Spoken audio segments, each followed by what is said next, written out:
네, 반갑습니다. 좋아요 따봉은 영상 제작에 큰 힘이 됩니다. 제가 매주 일요일 영상을 올리기 전에 하는 생각이 어떻게 하면 시청하시는 구독자분들이 이 종목에 빠지지 않게끔 설명하고 전달할까에 대한 고민을 상당히 많이 합니다.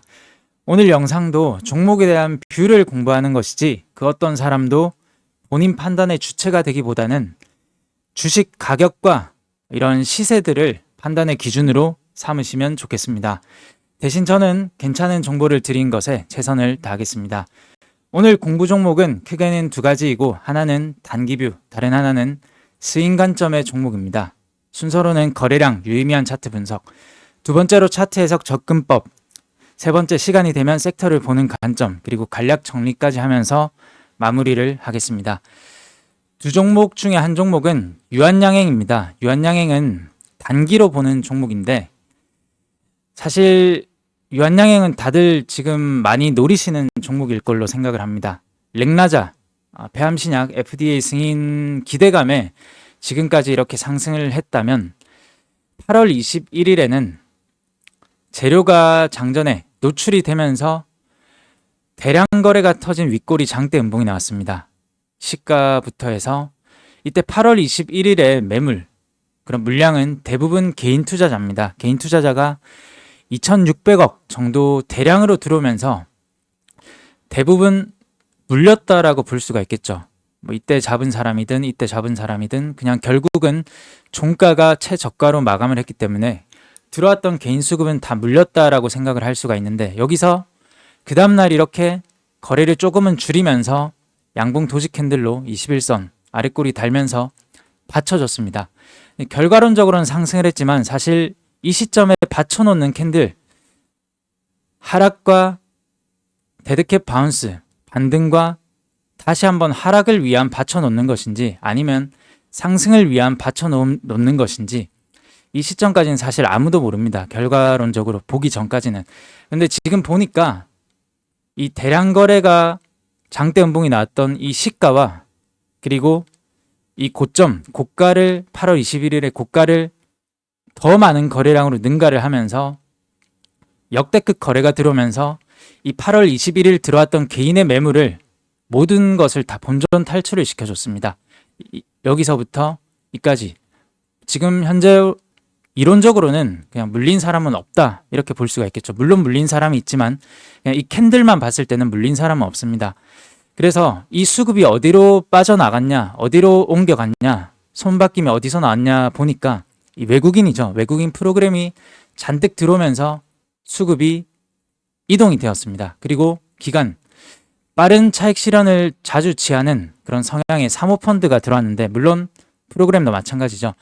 그래서 제가 보는 전략은 이 모든 물렸던 개인 투자자를 벗겨내고 소화를 하고 하는 매집 캔들이 나왔기 때문에 이런 빠른 프로그램 그리고 사모펀드가 나감에도 불구하고 나가면 좋습니다. 나감에도 불구하고 받쳐주는 것이 좋은 거죠.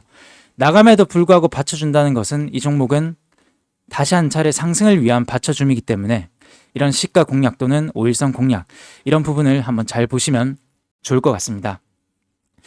8월 21일 수요일, 8월 23일 금요일 공부방에서 한 차례 유한양행에 대한 접근을 관점을 드렸는데 수급적으로 정보에 한 발 빠른 외국인이 팔고 개인이 매수를 했다. 이 좋은 재료를 개인이 승리한 것을 만들어주는 경우는 극히 드물기 때문에 재료가 노출됨에도 불구하고 세론 나올지 의심을 해봐야 될 부분이었는데 그때 장대 음봉이 나왔었죠. 그 다음 8월 23일 금요일에는 프로그램이 미친 듯한 수급이 들어오면서 물렸던 매물을 다 벗겨준다. 지금 이게 핵심인 거죠. 그래서 볼 때는 나감에도 불구하고 잘 받쳐주느냐, 상승을 만약에 바로 한다면 그냥 추격으로 생각을 합니다. 추격 매수보다는 눌림목. 일단 거래 대금이 많이 들어왔으니까 눌림목이 잘 통할 만한 단기 종목이라고 생각을 해서 공유를 드립니다. 예를 들면 IMBDX라는 종목이 있죠. 이 종목도 보면 여기서 들어왔던 물량 그리고 여기서 들어왔던 대량 물량들이 이 다시 한번 거래를 터지면서 윗꼬리가 났는데 만약에 윗꼬리로 다 털고 가는 거였으면 이렇게 쭉쭉쭉 하락을 할 겁니다. 그게 아니고 지금은 받쳐주고 있다는 것은 여기서 아직까지는 누군가 지켜주고 있다. 이런 흐름으로 유한양행을 보시면 좋을 것 같습니다. 그 다음 두 번째 종목으로 STX 엔진을 공유를 드립니다. STX 엔진은 저는 일단 손절매를 한 종목입니다. 이 시점에 매수를 해서 매도를 했는데, 매수를 했던 이유는 일단 2분기 실적 호재에 급등을 하면서 거래가 연속적으로 늘었고, 그러면서 이렇게 검은 화살표 단기가열 예고 공시가 나왔습니다. 그 다음날 거래를 줄이고, 그 다음날 또 한번 거래를 더 줄이면서 양봉 도식 캔들 2거래일 연속이 나왔는데, 그러면서 이렇게 5일선과의 이격을 캔들 주가가 좁혀주고 있었기 때문에 다음날 조금 맞으면서 상승을 하지 않을까라는 생각에 매수를 이 시점에 했었는데, 그 다음날 바로 하락이 나오면서 이 아랫꼬리에서 버티지 못하고 손절매를 했습니다.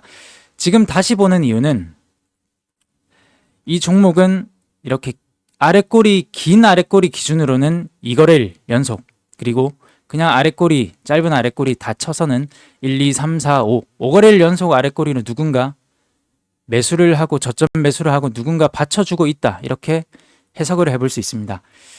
중요한 것은 STX 엔진은 2거래일 연속 긴 아랫꼬리, 짧은 아랫꼬리 기준으로는 5거래일 연속 누군가 받쳐놓는 손을 좀 타고 있는 흐름으로 보이고 있고, 가장 중요한 것은 이 연기금이 조선 섹터 대량 매도를 했습니다, 이번 주.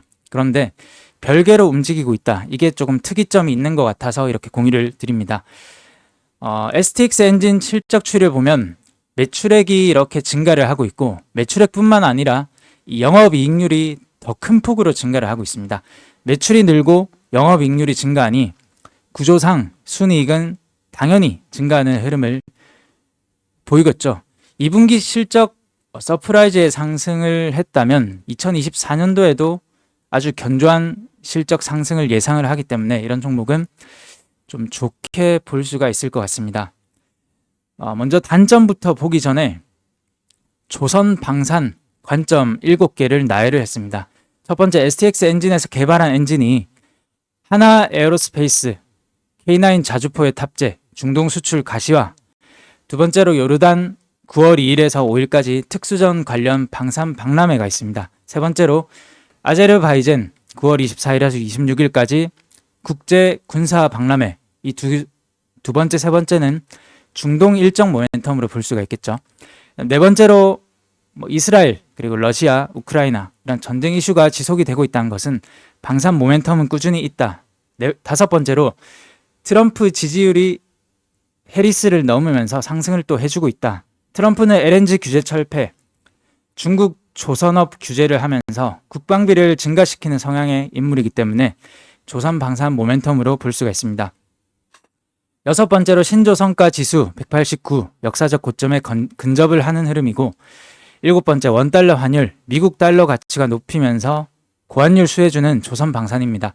트럼프와도 일곱 번째는 결부를 시킬 수가 있을 것 같고, 저는 STX 엔진을 오늘 공부를 하기 때문에 7개의 긍정적인 흐름을 봤다면 사실 긍정 회로보다 단점을 찾는 것이 더 중요합니다. 이 단점은 조선주들의 수급에 있습니다. 조선주들, HD현대중공업 대표적이죠. HD현대중공업이 연기금이 4거래일 연속 대량으로 나가는 흐름. 일단 차트는 양호한데 연기금, 중장기 마라톤 주자가 나갔다는 것은 중장기로 이탈이 되면 여기서 받쳐주는 매수세가 없다면 계속 하락을 할 수가 있습니다. 삼성중공업 마찬가지 연기금 3거래일 연속 대량 매도, HD한국조선해양 마찬가지 4거래일 5거래일 연속 대량 매도, HD현대 미포조선 마찬가지, HD현대마린 3거래일 연속 매도가 나왔고 연기금이 금요일 살짝 들어오는 흐름. 그래서 조선주를 봤을 때 중장기 마라톤 주자가 나갔다는 것은 큰 단점으로 볼 수 있습니다. 그래서 이 STX 엔진을 볼 때는 영업이익률과 매출이 증가를 하고 있지만 이런 흐름과 같이 보셔야 됩니다. 대신 STX 엔진의 수급은 이 조선 기자재 관련 주인데 조선주로 볼 수 있는데 연기금의 수급이 이렇게 들어오고 있다. 조금 차별화, 특이점이 있기 때문에 오늘 이렇게 같이 공부를 해보는 것이고 한번 잘 추적을 해보시면 좋을 것 같습니다. 저는 원래 손절매한 종목은 잘 복수 심리가 나오기 때문에 잘 매매는 하지 않는데, 만약에 여기서 계속 머무르면서 종가상 음봉이 이렇게 대량 크게 나오는 것이 아니고 종가상 아래 꼬리로 계속 달면서 누군가 매수를 해주는 그런 흐름이 나온다면 이 종목은 한번 천천히 한번 추적을 해볼 수 있을 것 같습니다. 그래서 오늘 크게는 이렇게 두 종목을 공유를 드리겠습니다. 마무리를 하기 전에 공부방을 잠시 또 소개를 드리면, 공부방의 영상의 내용처럼 이런 모멘텀, 일정, 재료, 순환매 섹터 등 다양한 내용을 매일 공유를 드리고 있습니다. 유튜브를 매일 시청하신다라고 생각을 하시면 좋을 것 같고, 어시스트가 필요하신 분은 고정 댓글 링크를 통해서 문의를 주시면 좋을 것 같습니다. 정리를 하면 이 유한양행은 지금 수급이 달라졌기 때문에, 매집의 주체가 달라졌기 때문에 눌림 흐름을 한번 잘 추적을 해보시면 좋을 것 같습니다. 그 다음에 STX 엔진 마찬가지로 연기금의 수급이 들어오고 있는 조선주, 조금은 차별화가 되어 있기 때문에 이 아랫꼬리 바로 이렇게 음봉으로 나오면 종가상 음봉으로 그냥 이탈하면 이 종목은 패스를 해야 될 것 같고, 종가상 계속 살려준 흐름이 나올 때는 계속 추적을 해보시면 좋을 것 같습니다. 그리고 다른 몇몇 종목들 시간 관계상 좀 생략을 하도록 하겠습니다. 마지막으로 제 스스로도 심리 컨트롤이 되지 않을 때는 장전의 주식 심리책을 매일 봅니다. 이건 금요일에 공부방에 공유를 드리기도 한 내용인데 잠시 한번 읽어보시고 맑은 심리로 다음 주 준비하셨으면 좋겠습니다. 지금이 절호의 매수 시기라는 생각에 마음이 조급해지면 사흘간 기다릴 것, 시세는 도망가지도 숨지도 않음을 명심할 것. 이 구절이 가장 와닿았습니다. 감사합니다.